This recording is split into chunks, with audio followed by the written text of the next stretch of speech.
अब स्टार्ट करते हैं fifth question. Half the perimeter of rectangular garden whose length is 4 meter more than its width is 36 meter. Find the dimension of the garden. ठीक है, solution करते हैं इसका।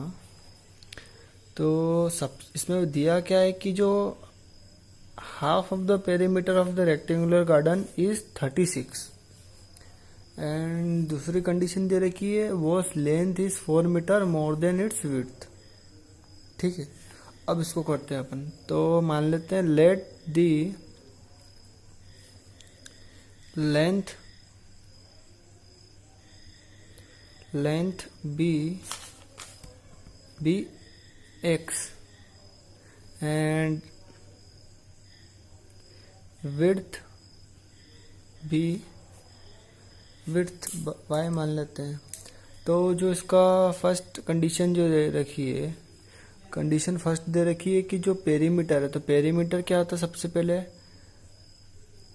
Rectangle का 2x + y, ये क्या होता है पेरीमीटर। तो पहली कंडीशन इस पे अप्लाई करें, बोला है कि जो half of the perimeter of the rectangular garden is 36 meter ठीक है, ये 2 से ये 2 कैंसिल, तो x + y = 36। ये एक अपनी एक इक्वेशन बन गई, इक्वेशन 1। ठीक है, अब सेकंड कंडीशन अप्लाई करते हैं अपन। सेकंड कंडीशन दे रखी है वो length x is 4 metre more than its width, मतलब विड्थ से 4 मीटर ज़्यादा है, मतलब विड्थ y है, y में 4 जोड़ देंगे तो x के इक्वल होगा। मतलब कि जो लेंथ है वो विड्थ के से 4 मीटर बड़ी है, तो उसमें यदि अपन विड्थ में 4 मीटर जोड़ देंगे तो वो लेंथ के बराबर हो जाएगा। तो वही कंसेप्ट यूज करके अपन ने इक्वेशन लिखी है वाली, ये इक्वेशन क्या हो जाएगी x - y = 4। ये दो इक्वेशन मिल गई अपने को। अब क्या करना है, अपने को दोनों इक्वेशन के करस्पॉन्डिंग टेबल क्रिएट करना है ग्राफ प्लॉट करने के लिए। तो जब अपन x की वैल्यू 0 रखेंगे ये वाली इसमें, तो y की वैल्यू क्या मिल जाएगी 36, एंड जब अपन y की वैल्यू 0 रखेंगे तो x की वैल्यू 36 मिल जाएगी। और सेकेंड वाली इक्वेशन के लिए अपन ग्राफ प्लॉट करते हैं, टेबल बनाते हैं। तो x की वैल्यू 0 रखेंगे तो y की वैल्यू मिलेगी मेरे को -4, एंड जब अपन y की वैल्यू 0 रखेंगे तो x की वैल्यू मिलेगी +4। ये अपना दो टेबल बना लिए अपन ने। ठीक है, अब इस टेबल को अपन ग्राफ पे प्लॉट करते हैं। तो ये वाले क्वेश्चन को मैं थोड़ा स्टैंडर्डी सोल्व करके दिखा रहा हूँ ग्राफ पेपर पे, कैसे सोल्व करते हैं अपन बोर्ड एग्ज़ाम में। ठीक है, तो ग्राफ पेपर पे इसको प्लॉट करते हैं अपन। ये टेबल अपने को ध्यान में रखना है सबसे पहले। तो सबसे पहले देखना है अपने को फर्स्ट वाला टेबल जिसमें 0,36, ये 0 इसे y एक्सिस पे होगा। ये सबसे पहले मैंने x एक्सिस और y एक्सिस ड्रॉ कर ली, और अपने टेबल के जो वैल्यू उस हिसाब से मैंने ये सिलेक्ट कर लिया, नंबरिंग कर ली, स्केलिंग कर ली मतलब। ठीक है, अब 0,36 मेरे को लेना है, तो ये 0,36 में से 35 है। ठीक है, 35 है, 35 से कुछ यूनिट ऊपर होगा, ये यहाँ पे आएगा 40, तो मतलब 36 कुछ इधर आएगा, ये 36 मैंने इस पर पॉइंट आउट कर दिया। अब 36,0 मीन्स ये 35 और 0 तो इसी एक्सिस पे होगा, ये यहाँ पे 40 और यहाँ पे 37.5 आएगा ये वाली लाइन पे, कुछ से इस साइड ही होगा। ये हो गया, 2 पॉइंट मिल गए। इस 2 पॉइंट को अपन को ज्वाइन करना होगा। ये ज्वाइन कर दिया और ये लाइन कौन सी है अपनी, फर्स्ट वाले टेबल की लाइन है, जो कि x + y = 36। ये एक लाइन ड्रॉ कर ली अपन ने। अब सेकेंड लाइन पे चलते हैं अपन, जिसका टेबल दे रखा 0, -4 और 4, 0। 0, -4 मीन्स 0 इस लाइन पे आएगा, -4 इधर होगा, तो कुछ ये 5 है, 5 के कुछ ऊपर ही होगा। ये अपने को जो दे रखा है अपन ने न स्केलिंग, इसमें जैसे कि 1 यूनिट है, ये वाली जो 1 यूनिट है, इस 1 यूनिट को मैंने 5 दे रखा है, 5 सेंटीमीटर। तो ये स्केलिंग भी यहाँ पे लिखनी होगी अपने को, जैसे कि, तो जिससे अपने को इजीली क्वेश्चन सॉल्व करते समय कर सके अपन सॉल्व। अब सेकेंड है 4, 0। 4, 0 में सी इधर। अब दोनों पॉइंट को अपन ज्वाइन कर देंगे।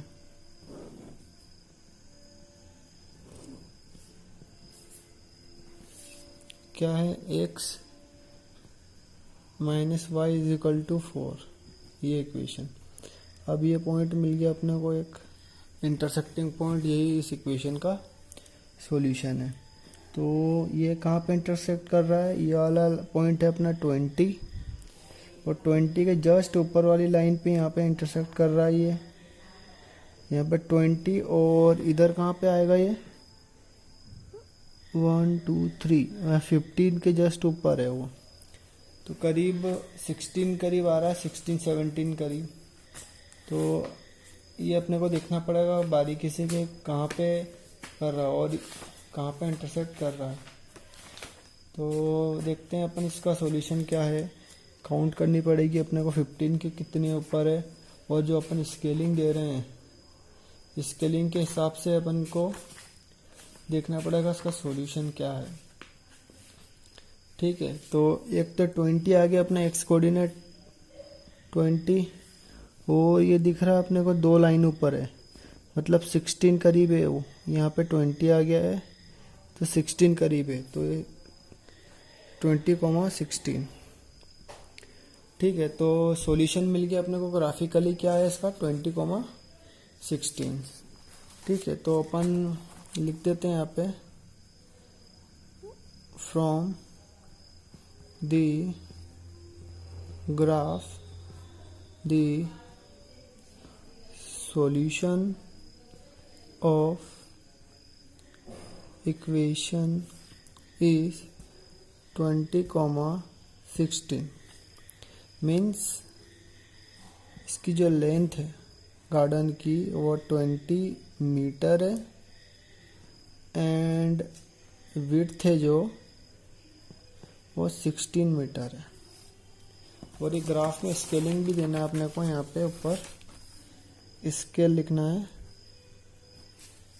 1 unit 1 unit is equal to 5 metre. ठीक है, ये ग्राफ पेपर के बेस्ड पे ही क्वेश्चन का सॉल्यूशन मिलेगा और सॉल्यूशन पे ही पूरा क्वेश्चन टिका हुआ है। तो यदि ग्राफ पेपर ही गलत है तो पूरा सॉल्यूशन गलत है। स्टार्ट करते हैं 6th question. Given the linear equation 2x + 3y - 8 = 0, right the another linear equation in 2 variable such that the graph geometrical representation of the pair of so formed is intersecting parallel and coincident lines। ये 3 question दे रखे हैं एक ही question में। तीन condition दे रखी है intersecting line के लिए, पैरेलल लाइन के लिए।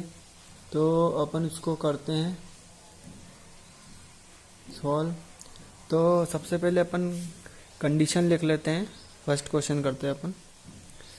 इंटरसेक्टिंग लाइन के लिए कंडीशन क्या है, जो A1 is not equal to A2, not equal to A2, मतलब B1 upon B2, A1 upon A2 is not equal to. ठीक है, तो इक्वेशन कौन सी दे रखी है अपने को, 2x plus 3y minus 8 equal to 0, ये अपने को दे रखी है। ठीक है, और मान लेता हूं मैं कि सेकंड इक्वेशन है मेरी A2x plus B2y minus plus में ले लेता हूँ plus C equal to 0, C equal to 0। Second equation ये है, फर्स्ट इक्वेशन ये और सेकेंड इक्वेशन ये। तो अपने को A2, B2 और C2 फाइंड करने हैं। ठीक है, और अपने को A1 दे रखा है 2, B1 दे रखा है 3 एंड C1 दे रखा है -8।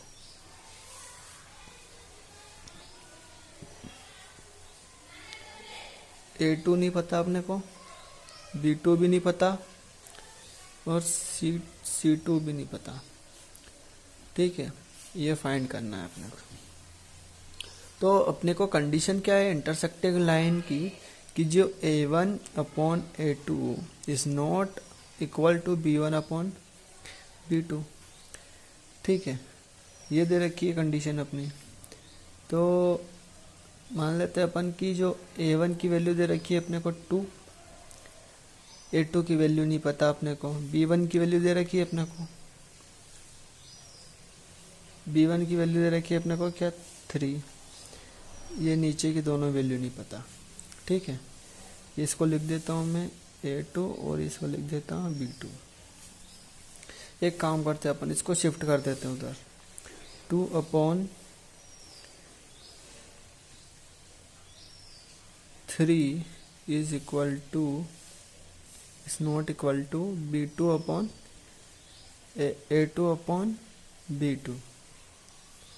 अब ये दोनों एक दूसरे के कब इक्वल नहीं रहेंगे, जब दोनों की वैल्यू सिमिलर नहीं रही। तो अपन मान लेते हैं कि A2 की वैल्यू ले लेते हैं अपन 5 और B2 की वैल्यू लेते हैं अपन 7। ये कुछ भी ले सकते हैं, मतलब ये रेशियो है जो A1 upon A2 is not equal to B1 upon B2। जब इसको इस वैल्यू को यहाँ पे पुट करेंगे तो ये दोनों वैल्यू एक दूसरे के इक्वल नहीं होनी चाहिए, ये रेशियो की।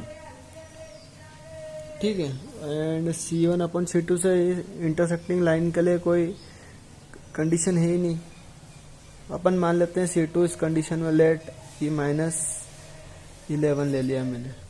ठीक, तो इक्वेशन क्या बन जाएगी अपनी दूसरी वाली, सेकंड इक्वेशन बन गई अपनी 5x plus 7y minus 11 equal to 0, ये इक्वेशन बन गई।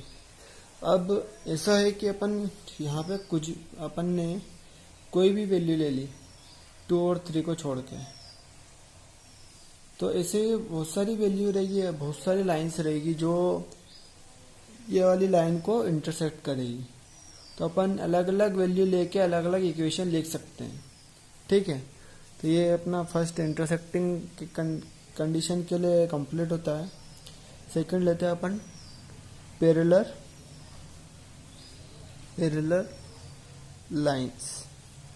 पैरेलल लाइंस सबसे पहले अपन ने पढ़ा है कि जो पैरेलल लाइन रहती है, पैरेलल लाइन के जो x और y के जो कोफिशिएंट रहते हैं वो, उसके पहले तो कंडीशन बताता हूँ, उसके बाद बताता हूँ कंसेप्ट क्या है वो जो मैं बताने जा रहा हूँ। जो A1 upon A2 is equal to B1 upon B2 is also equal to is not equal to C1 upon C2। तो सबसे पहले क्या करते हैं कि जो ये है कोफिशिएंट्स के रेशो इससे अपन करते हैं। ठीक है, तो A1 पता है अपने को, B1 पता है, C1 पता है, A2 B2 C2 निकालना है अपने को। इस कंडीशन में पुट करते हैं तो देखते हैं अपन कि इससे जो इक्वेशन, ये जो कोफिशिएंट है x और y के फर्स्ट वाली इक्वेशन में, इसके डबल करके ले लेते हैं अपन A2 D2 6 एंड C2 ले लेते हैं, जो कि कुछ ऐसा लेते हैं कि इसके इक्वल नहीं हो। तो मैंने ले लिया इसको लेट -11 ले लिया। ठीक है, तो जो अब लिखते हैं इस वाली कंडीशन में ये वैल्यू सारी, A1 की वैल्यू 2, A2 की वैल्यू 4, B1 की वैल्यू 3, B2 की value 6 is not equal to -8 by -11। Condition satisfy हो रही है। कैसे? 1 और 2 और 2, 1/2 is equal to 1/2 is not equal to 8/11। ये पैरेलल लाइन के लिए कंडीशन सेटिस्फाई हो रही है। ठीक है, तो ऐसा जरूरी नहीं है कि पैरेलल लाइंस में ये जो कोफिशिएंट है, जैसे ये एक इक्वेशन दे रखी है, तो दूसरी पैरेलल लाइन है जो इस लाइन के जो पैरेलल है उसको अपन देख के पहचान सकते हैं। कैसे? जो ये x और y के जो कोफिशिएंट है वो इसके मल्टीप्लाई, जो दूसरी इक्वेशन रहेगी इसके मल्टीपल में रहेंगे। x का जो कोफिशिएंट है वो दूसरी इक्वेशन के x के कोफिशिएंट के मल्टीपल में होगा। y का जो कोफिशिएंट है वो दूसरी इक्वेशन के y के कोफिशिएंट से मल्टीपल होगा। देखिए, ये जो अपन ने जो अज्यूम करा, ये इसके जैसा हो रहा है कि नहीं? तो 4x + 6y - 11 इक्वल टू 0। हाँ, ये जरूरी नहीं है कि जो C है दोनों इक्वेशन का, पैरेलल लाइन जो दो है उनका जो C है वो डिफरेंट होगा, C डिफरेंट होगा। बाकी जो x और y है ये दोनों मल्टीपल में होगा दूसरी वाली इक्वेशन के x और y के। ठीक है, अब अपन करते हैं कोइंसाइड लाइंस के लिए। कंडीशन क्या है कोइंसाइड लाइन के लिए? थर्ड वाला कोइंसाइड लाइन के लिए क्या है कंडीशन? कोइंसिडेंट लाइन क्या है कि जो A1 upon A2 is equal to B1 upon B2 is equal to C1 upon C2, मतलब तीनों एक दूसरे के इक्वल होने चाहिए। तो इक्वेशन ऑफ लाइन क्या दे रखी है अपने को? 2 क्या दे रखी है? 2x + 3y - 8 equal to 0। अब तीनों एक दूसरे के इक्वल कब होंगे? जब जो सेकंड इक्वेशन है उसके कोफिशिएंट भी इसके सिमिलर रहेंगे, मतलब इसके मल्टीपल में रहेंगे। तो मान लिया मैंने A2 की वैल्यू 4, B2 की वैल्यू मान ली मैंने 6 एंड C2 की वैल्यू मान ली मैंने -16। ठीक है, तो अब पुट करते हैं अबाव इक्वेशन में। 2/4 3/6 इज इक्वल टू -8/16। अब देखो तीनों ये कंडीशन सेटिस्फाई हो रही है कि नहीं? हाँ, हो रही है। 1 2 2, ये 1 और ये 2, तो 1/2 is equal to 1/2 is equal to 1/2 हो रही सेटिस्फाई। मतलब ये लाइन जो इसकी इक्वेशन बनेगी, इक्वेशन बन रही है अपनी 4x + 6y - 16 इक्वल टू 0। ठीक है, तो ये अपना क्वेश्चन नंबर 6 कंप्लीट होता है। चलिए स्टार्ट करते हैं क्वेश्चन नंबर 7। क्वेश्चन नंबर 7 क्या है? Draw the graph of the equation x minus y plus 1 equal to 0 and 3x plus 2y minus 12 equal to 0. Determine the coordinates of the vertex of the triangle formed by these lines and x-axis and shade the triangular region. ठीक है, तो सबसे पहले क्या करना है, ये जो दो लाइन दे रखी है इसको ग्राफ पे प्लॉट करना है और इन दो लाइन से एक्स एक्सिस के साथ में जो ट्रायंगल बन रहा है उसके वर्टेक्स के कोऑर्डिनेट बताने हैं अपने को क्या क्या है, और उस ट्रायंगल को अपन को शेड करना है। Let start with the solution. सबसे पहले लिख लेते हैं अपन दो इक्वेशन कौन कौन सी दे रखी है, x plus 1 equal to 0 and 3x plus 2y minus 12 equal to 0। तो ग्राफ प्लॉट करने के लिए सबसे पहले क्या करना पड़ता है, लीनियर इक्वेशन दे रखी है अपने को, तो लीनियर इक्वेशन का हमेशा ही ग्राफ स्ट्रेट लाइन होता है। तो अपन क्या करते हैं, कोई दो पॉइंट ले लेते हैं ग्राफ प्लॉट करने के लिए। दो पॉइंट ले लिया मैंने, x की वैल्यू 0 तो y की वैल्यू क्या आ गई मेरी 1, एंड जब y की वैल्यू 0 आ गई तो x की वैल्यू -1। ये वाली वैल्यू में जब मैं 0 पुट करूंगा तो -1 आ जाएगा x की वैल्यू। ठीक है, अब सेकंड वाली इक्वेशन, ये सेकंड इक्वेशन है, ये फर्स्ट इक्वेशन है, ये प्लॉट करेंगे x और y। तो x की वैल्यू जब मैंने 0 रखी, x की वैल्यू मैंने जब 0 रखी तो y की वैल्यू आ गई मेरी 6 एंड y की वैल्यू 0 रखी मैंने तो x की वैल्यू आ गई 4। ठीक है, अब इस वैल्यू को अपने को क्या करना है, पुट करके ग्राफ बनाना है। ठीक है, तो ग्राफ बनाने के लिए सबसे पहले क्या करना होता है,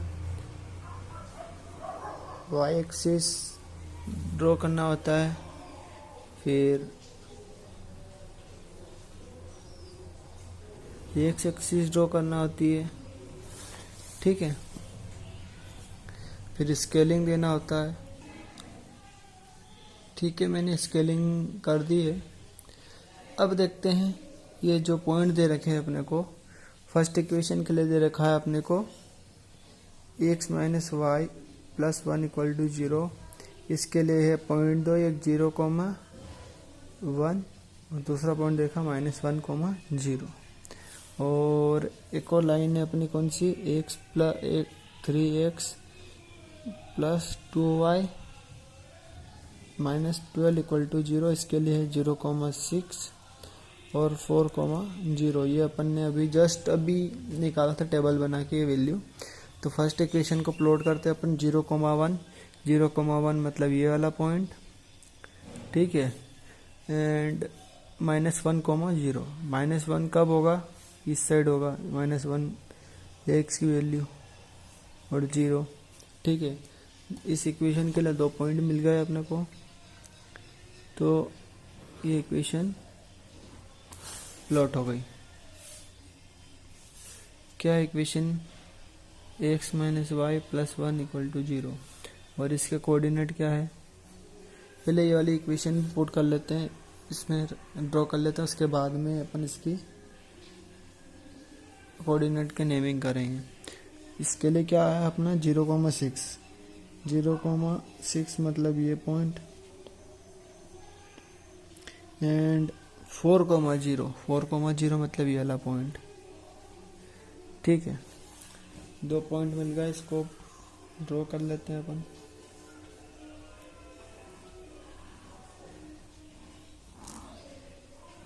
ठीक, दो लाइन आ गई।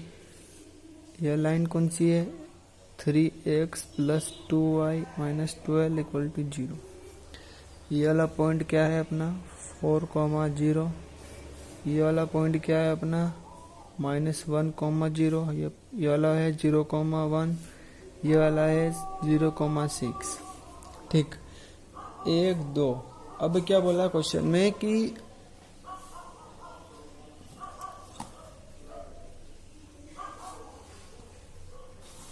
क्वेश्चन में क्या बोला है अपने को कि एक्स एक्सिस के साथ में जो ट्रायंगल, ये दोनों लाइन ट्रायंगल बना रही है, तो उस ट्रायंगल के कोऑर्डिनेट बताइए। ठीक, तो जब अपन ये लाइन का देखते हैं इंटरसेक्शन कहाँ पे आ रहा है, तो जस्ट ये 2 के ऊपर दिख रहा है मेरे को, ठीक है, और इधर जस्ट 3 के इक्विवेलेंट दिख रहा है, तो मतलब इस पॉइंट के कोऑर्डिनेट है मेरे 2,3। ठीक, अब क्या करते हैं, एक्स एक्सिस क्या है, ये एक्स एक्सिस है, तो बोला दोनों लाइन एक्स एक्सिस के साथ में एक ट्रायंगल बना रही है, क्वेश्चन में दे रखा है, तो उसको शेड करो और उसके कोऑर्डिनेट बताओ। तो मैं इसको शेड कर देता हूं।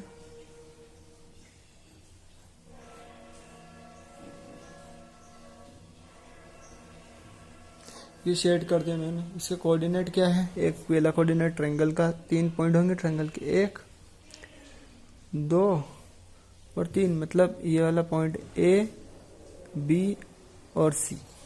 ठीक है, अपन लिख देते हैं। पॉइंट ए के कोऑर्डिनेट क्या है, -1,0। पॉइंट बी के कोऑर्डिनेट है अपने 2,3 और पॉइंट सी के कोऑर्डिनेट है 4,0। तो ये क्वेश्चन अपना कंप्लीट होता है। इसके साथ में एक्सरसाइज 3.2 भी कंप्लीट होती है। अपन अगली क्लास में अब एक्सरसाइज 3.3 के क्वेश्चंस करेंगे। So thank you for watching. Please like and subscribe.